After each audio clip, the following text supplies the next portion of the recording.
Good day, everybody. It's Mark Arnstein from Remax Hallmark and, of course, livingnorthtoronto.com. This is podcast number 14. And today, my guest has been one of the most inspirational guys I've ever met in my entire life, especially for someone at his age and at his level. But he's been featured on breakfast television, CBC, CTV, Global, and Your Morning Television.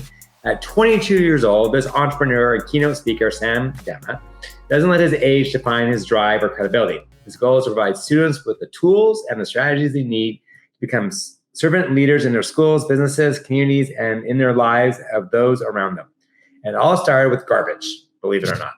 After a career-ending soccer injuries, Sam co-founded Pickwaste, a grassroots innovative initiative that brings people together to pick up trash in their communities. That experience confirmed how small, consistent actions could have a significant impact, and he lives that message in all that he does. Since 2017, Sam has delivered over 200 presentations. His young age makes him extremely relatable to youth audiences and utterly inspiring for educators. In a few short years, his inspiring and entertaining presentations have reached thousands of students across North America. His high-performing student programs have made a difference for young people in 6 countries.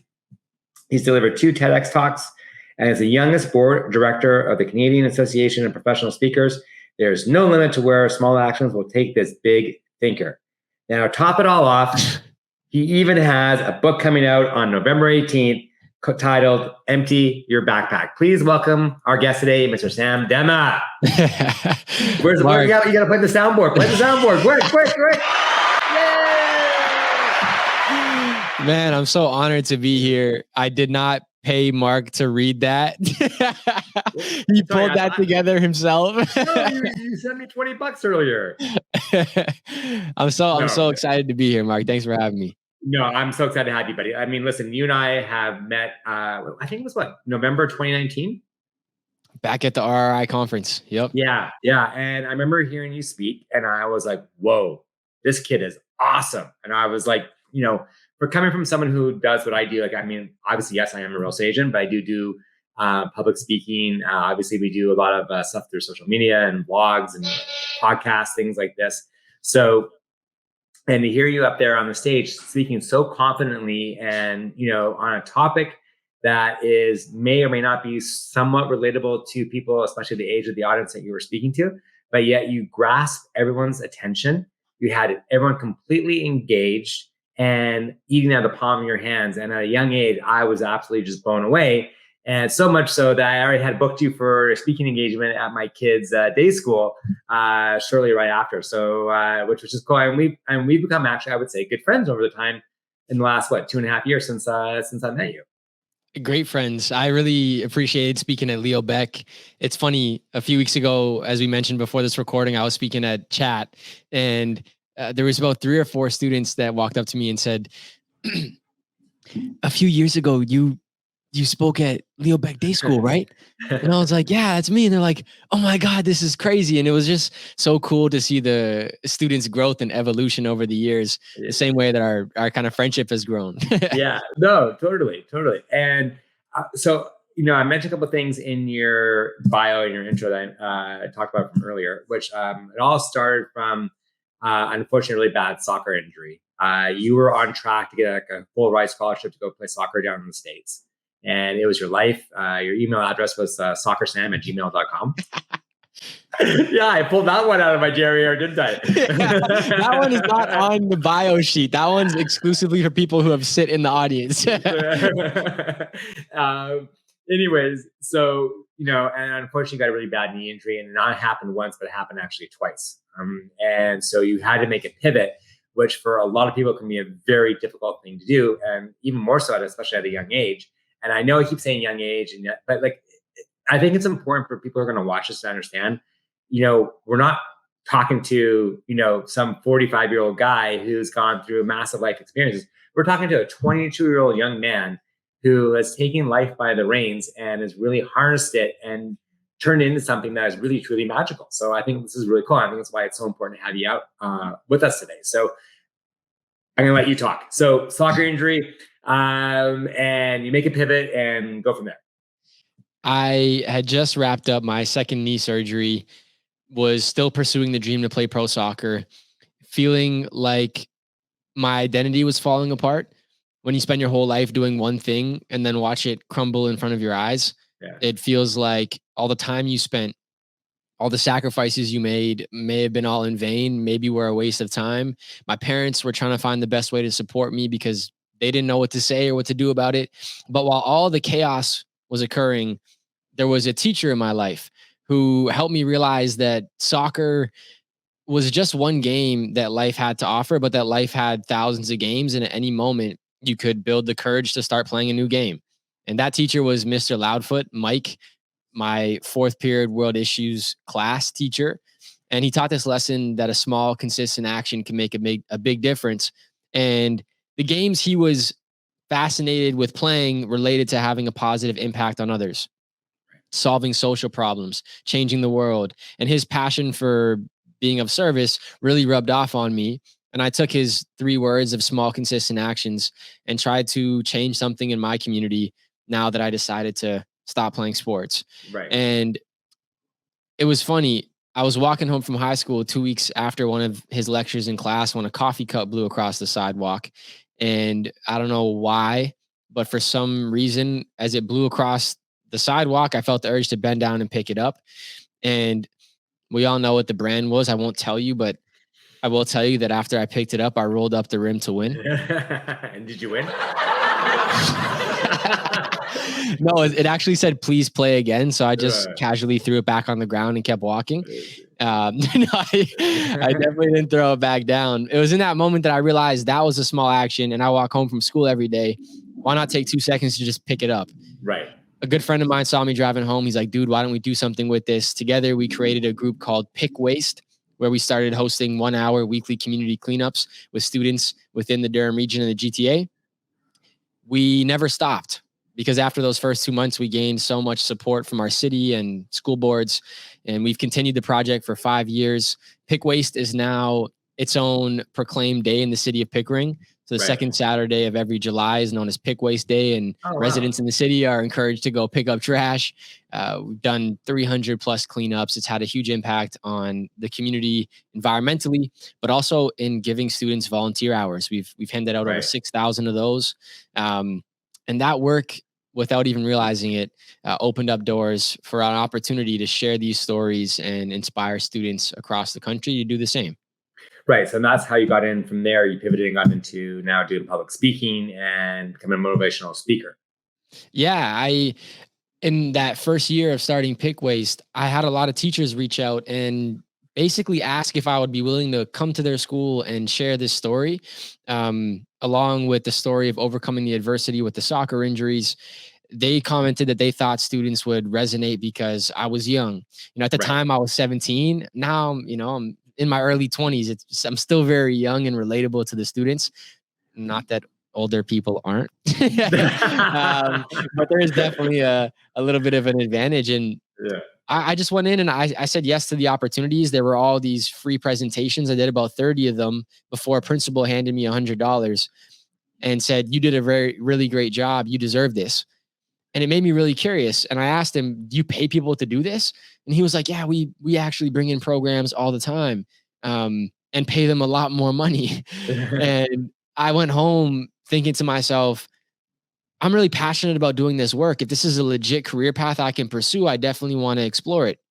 Went on Google, searched the words youth speaker, found so many people on the first 5 pages. I called every single one of them one by one and told them, hey, I'm 18 years old at the time.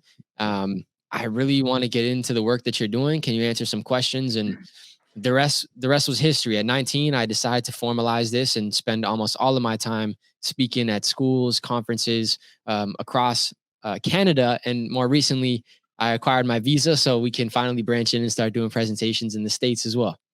I love it because it's such an inspirational story, right? Because everyone's career paths can be completely different, and it's not necessarily saying that you got to go down the straight and narrow that, you go to high school, you graduate from high school, you go to university, you get an undergrad degree, and then you maybe start working, or you go back and you do a secondary degree.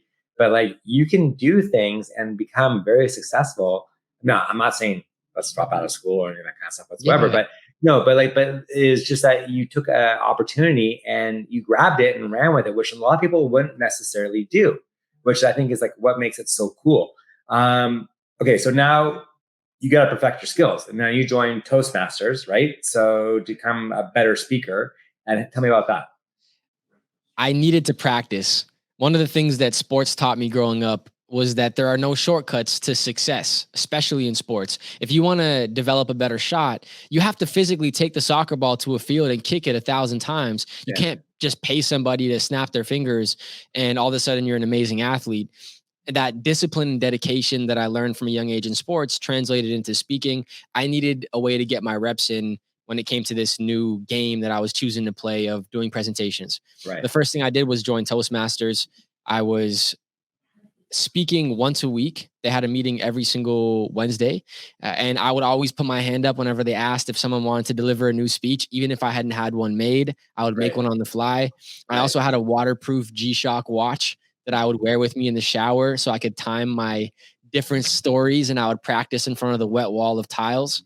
Um, so I didn't make any excuses, and I found as many opportunities as I could to practice the craft before bringing the stories back in front of large groups of Right. students and staff. I met some of my earliest mentors through Toastmasters. I stayed with them for about 3 years before transitioning and joining another speaking association called CAPS, the Canadian Right. Association of Professional Speakers, where I've continued to meet phenomenal human beings that are willing to share their wisdom and resources with me and mentor me and guide me along the journey.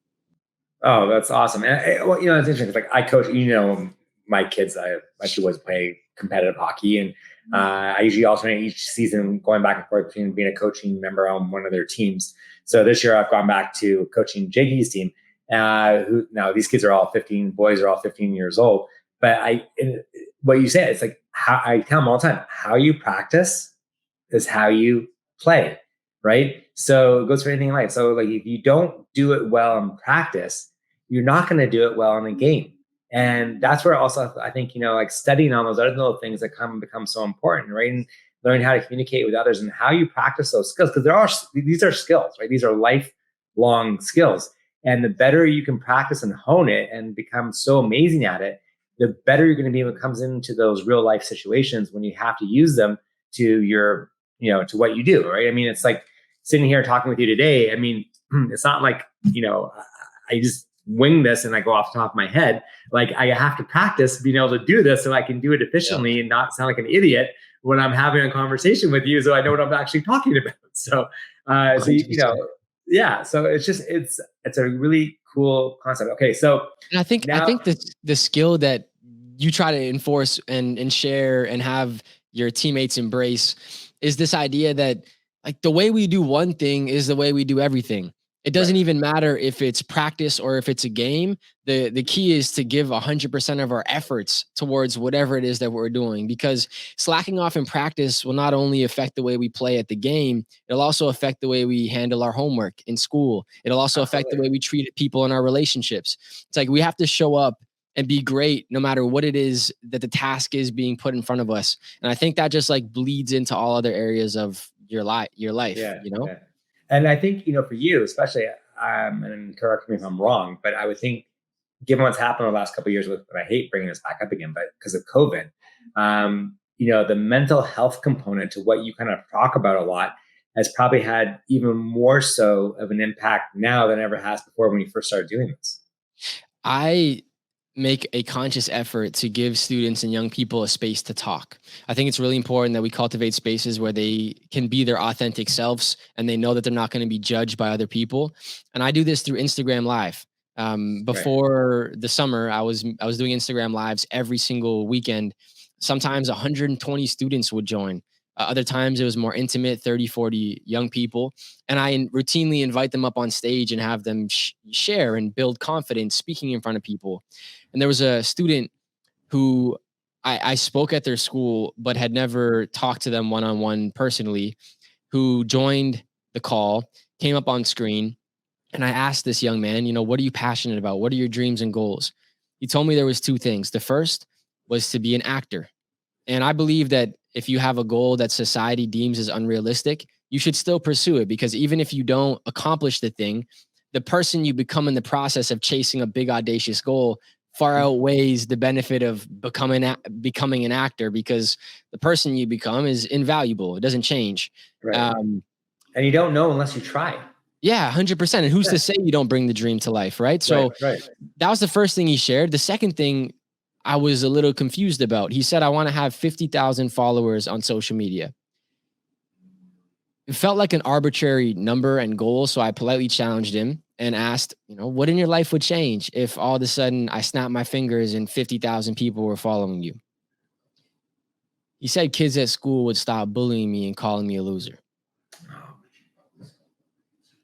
He said, my life is filled with bullies. I hate going to school. I hate myself. And then went completely silent, turned off the phone screen on the Instagram live. And thank God there was another 30 young people filling the chat box with the most positive comments. And I spent the next 5 minutes trying to make sure this young man felt like he was loved and cared for and a part of the community.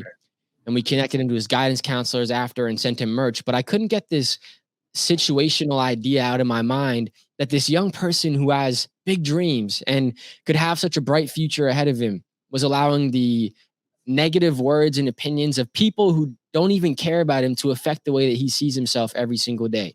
Right. And my heart goes out to the fact that there are millions of students just like this young man who have dreams, who have goals, but are spending so much time carrying around the thoughts and opinions that other people place on them that they don't feel safe showing up and authentically being who they are. Right. Mental health is so important, especially now more than ever. Kids are coming into situations where they haven't ever been exposed to them before. Some of the schools I speak in, there's grade 12 students, and it's the first time they've been in an assembly sitting beside all their peers. Like, it's a very different and challenging time, but I also believe the adversity creates for really resilient and strong kids. So I'm hoping a lot of positives come out of this change as well. Yeah, no, it's interesting. A couple of things you said there too, because like for Ryan, my oldest, like this is be his first proper year of high school. Yeah. Right. Like it's think about, because when COVID started, he was in grade 9 and didn't get to finish off the year properly. Yep. Grade 10 was whatever in the garbage. And then grade 11 was basically on and off a couple times. And so now it's nuts. And you think about, like, did we do the right thing, which is a whole different conversation. And I'm not going to get that right now, but like what we, it's not us I'm worried about. It's the kids I worry about the most, right? Because they're the ones that are also most fragile. They're the ones that haven't lived a lot of a life yet. And like are still going through developmental issues from, growth and the way your body is developing and changing, to building your relationships with different friends. And then finally, all of a sudden you're really more friends with these people and not so much these people anymore. And, all the things that go, the ups and downs and tribulations of being in, not so much at the elementary school level, but like in that high school, especially, because that's where a lot of the big, massive development really starts to happen, and growth and changes occur in our youth for today. So I think someone like you becomes that much more beneficial and motivational to inspire, and then I think ever before. So I love what you do, and I think it's just absolutely incredible. And I think kudos to you for doing what you're doing, and keep on doing and keep on being you. I appreciate it, Mark. You know what? Nipsey Hussle, one of my musical inspirations, used to say, like, one of the highest callings we have is to use our time on this planet to inspire others. And it doesn't matter what we choose to do. If we treat every single one-on-one interaction with the idea that something we say or do could influence them in a positive way or change their life, then we can all inspire others. And I think it's so important that every single one of us, no matter what our profession, live life with that in mind. Yeah. And again, like, obviously we're at different stages in lives between the two of us. Like, like you're 22, I'm 52, like there's 30 years between us. Yeah. But, I have 3 children, you have none that you're aware of.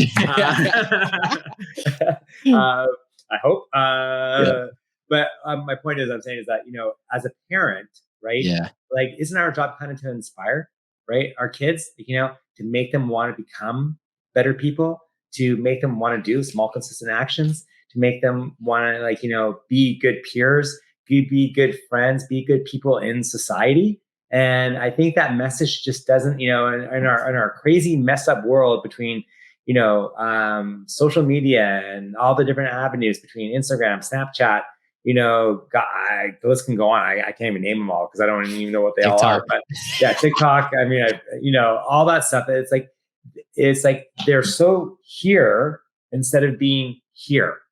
And I think, that's a big thing that we have to really try and inspire and change is get these kids away from this and be outside and live life and be and go and get involved and do things and be active. And this doesn't have to actually be sports. I mean, I know you and I both have big sports backgrounds, and that's fine. That is what it is. It happens to be a commonality between the two of us.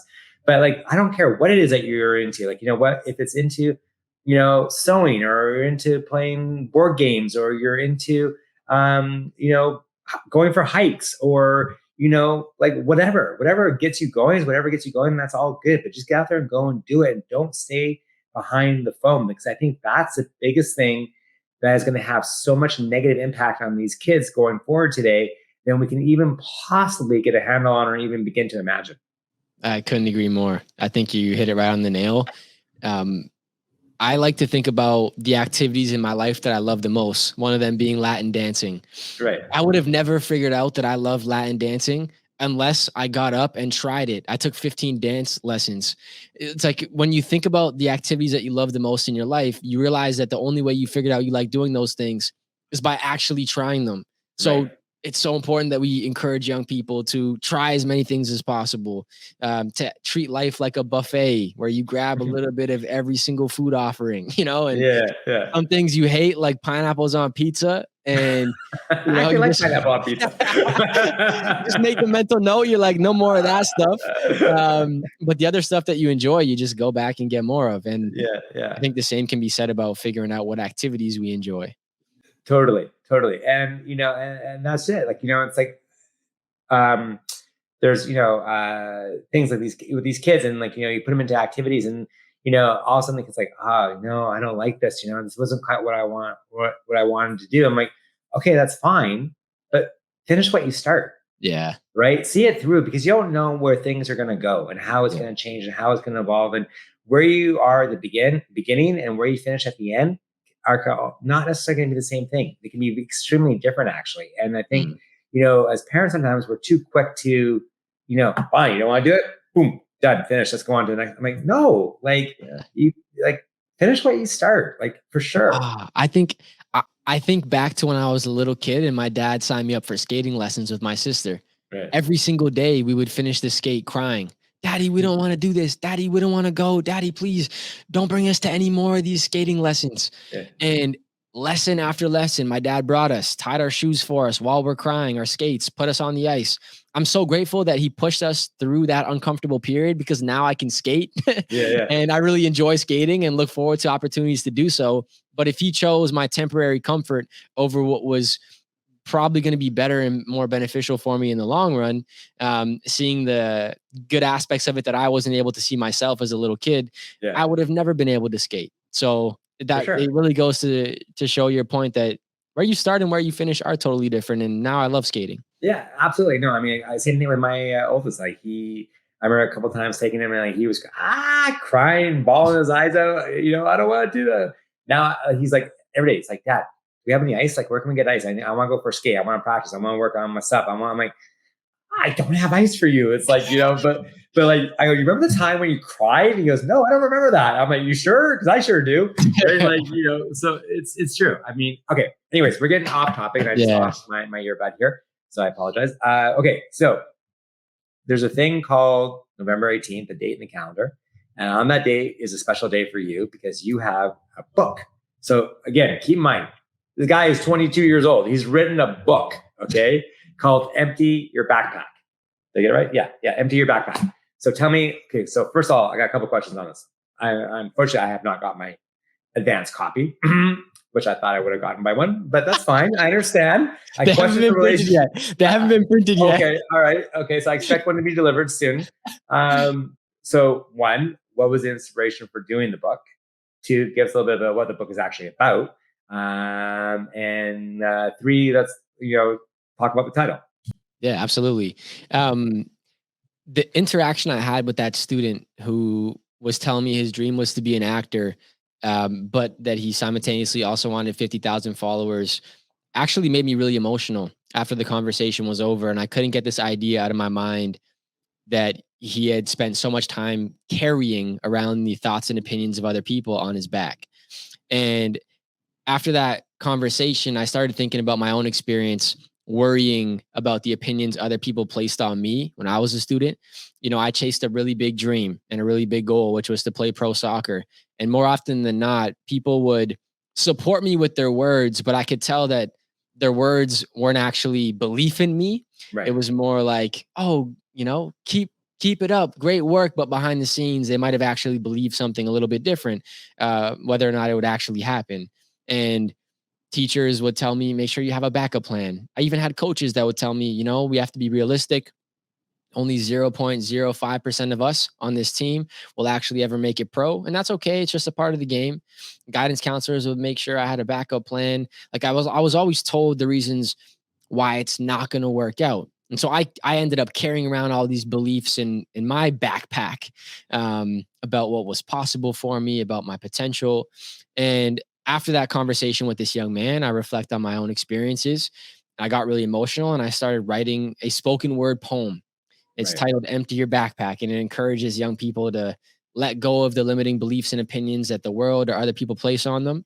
And as I was writing the poem, um, a thought crossed my mind. If you're carrying around a lot of opinions and beliefs of society and other people, you probably have a pretty big backpack. And so I actually went online and found a giant backpack. It's about 4 feet tall and 2.5 feet wide. Right. I call it the backpack of beliefs.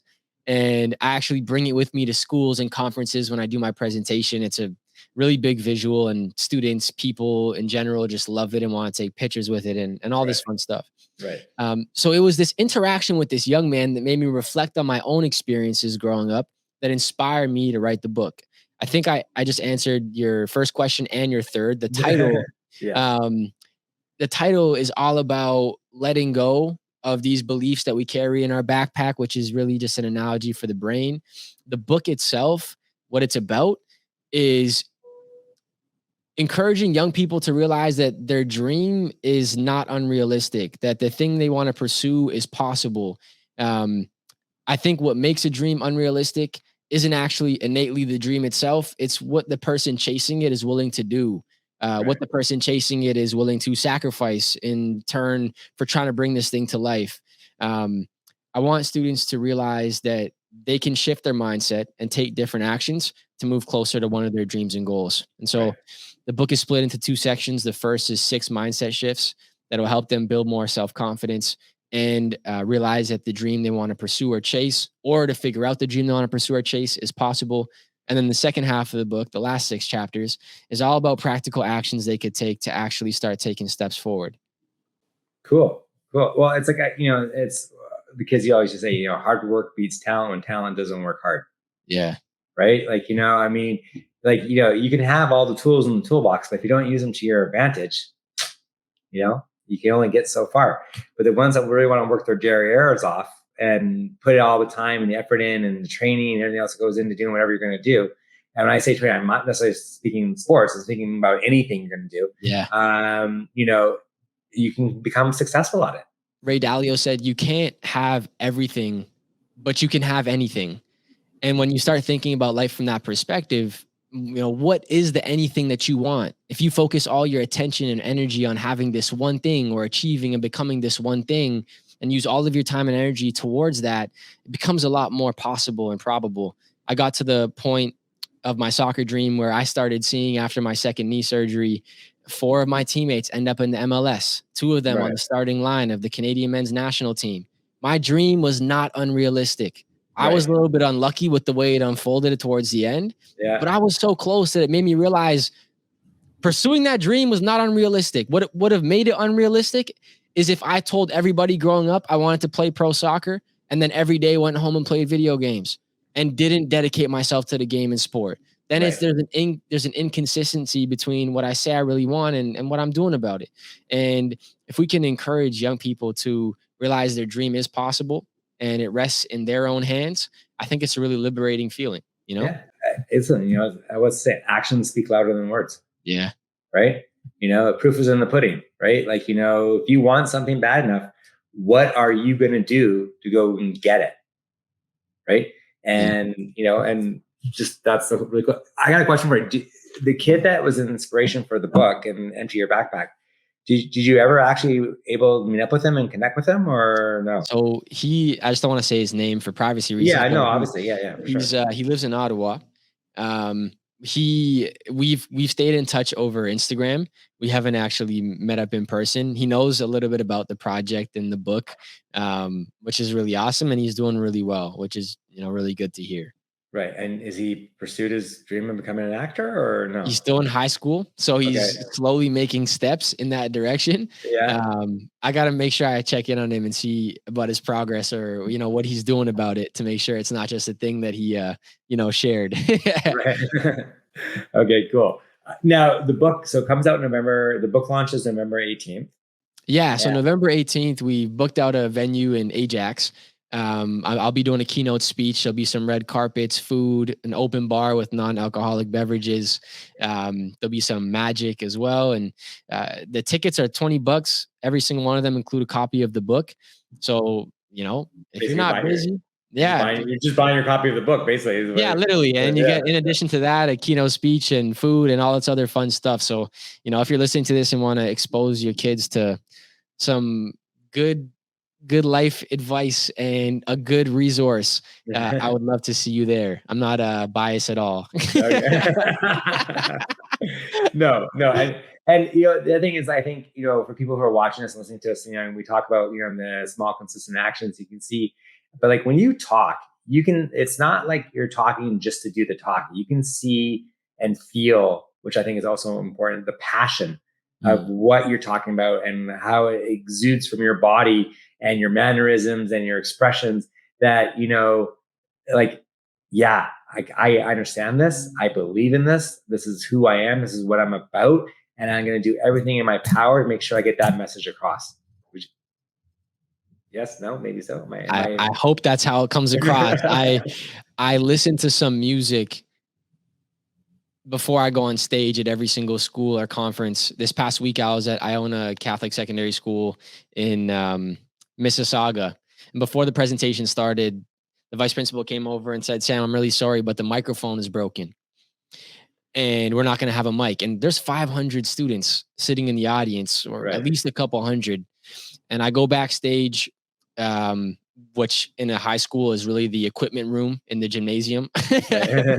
And I started juggling a soccer ball and just calming myself down and saying, you know what, I'm going to just project my voice. It'll be all okay. And I walked out there and I started speaking, and there wasn't one occasion where not everyone in the gym could hear me. Everyone was very respectful and quiet. And I think that's probably a testament to the truth that they feel, the authenticity that they feel.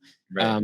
I get up on stage hoping that I can authentically share who I am and my stories and experiences in a way that will inspire others. And when you're being your true self, I think people just resonate with that. You know? Totally. Absolutely. Right. I mean, people can see through the BS every single time. Right. That's why I go, oh yeah, they're such a used car salesman. Right. It's like, no, it's like you are generally a really awesome, amazing, I gotta say it because you are a kid, right? Like, like, I can be your dad, right? Like, come on, let's call it spade. So it's so cool to see. It's so cool to watch. In your speaking engagement, I'm gonna just kind of change it around a little bit right now. Most embarrassing moment? Most embarrassing moment. Probably one of my first ever speeches back when I was 17, 18 years old. I forgot. Back then, I used to try and memorize my speeches word for word.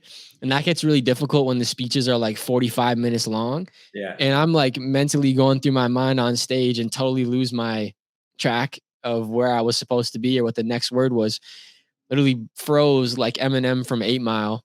And 15 seconds pass. I look up at the audience. I'm like, I'm really sorry. I need to go check my notes real quick. Just give me 1 second. And everyone they were cool about it. But for me, it was like a really embarrassing moment, which was actually really rewarding because it made me realize it wasn't even that bad. Like sometimes our biggest fear is a big fear, but it's a big fear mentally. And if it actually played out after it happens, you realize, wow, it wasn't even that bad to begin with in the first place. Right. So I think I was blessed to experience that right at the beginning, but it was still very embarrassing. Okay. And what has there been anything that's been the most inspiring as far as when you've been up there and doing your thing? That's like just like, oh my God, I can't believe that just happened. Like in a Yeah. good way. In a good way. Yeah. I think honestly, the most inspirational aspect of the work doesn't happen on the stage.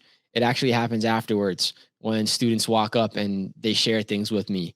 There's too many stories of students who have sent messages or shared things with me about how the speech impacted them or how they're going to change their actions as a result of it. I recently had a student message me telling me vulnerably that they had been disrespectful and rude to other students in their school, and because of the speech are going to start being kinder and more selective with their words as a result of hearing this idea that we all carry a backpack on our shoulders, and everything we say either adds weight to somebody else's life or makes things easier for them. So we should be very careful how we express ourselves or the actions we choose to take.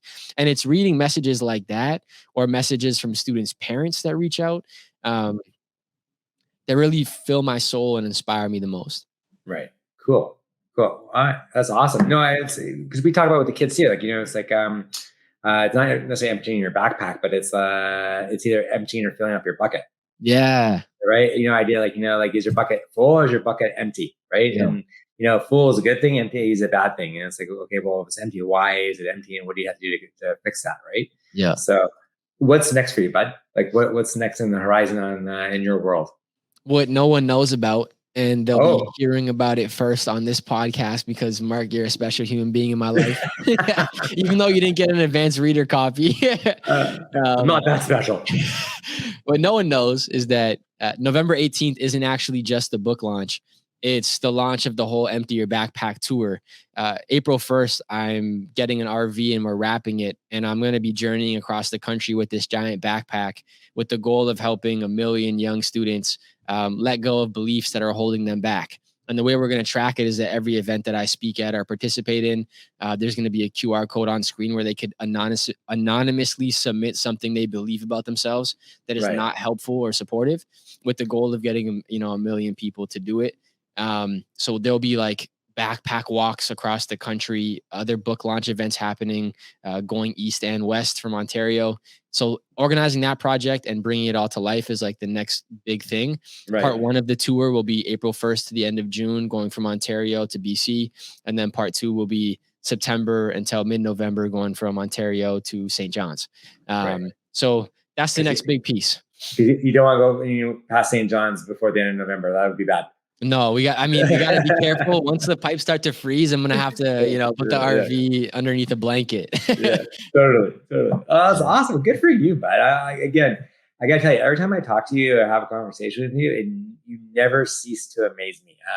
I think it's just so awesome. Okay. So I know your time is extremely valuable and I don't want to take up any more of it because you've been more than generous giving us your time today to do this. So if anybody does want to reach out to you, follow along, what is the best place to go and check out all your info, links, bios, all that good stuff? SamDemma.com is probably the best spot. There's a contact page. My social media is all Sam Demma or Sam_Demma, and book launch information can be found on the website or my social media as well. Okay. So November 18th out in Ajax, where was it again? Is that the Audley Recreation Center? And the event's from 7 till 10 p.m. And again, all the information on my socials or my website would be just fine. Perfect. And again, guys, it's $20 to get a ticket, which gets you a copy of the book, which basically is like buying the book in the first place. So how could you not want to go? And I think, as long as you got kids that can stay out that late, go and hear Sam do a full presentation live in person is worth all of its weight in gold. So do not miss this opportunity. Sam, my friend, my brother, thank you so much for doing this. I greatly appreciate your time and your energy today. You're always amazing. Always a pleasure to talk to. Mark, appreciate it big time. It's been an honor to be here. Keep up the good work on the show. And I look forward to chatting with you soon. Sounds good, buddy. All the best. Take care. I'll talk to you soon. Ciao. Ciao.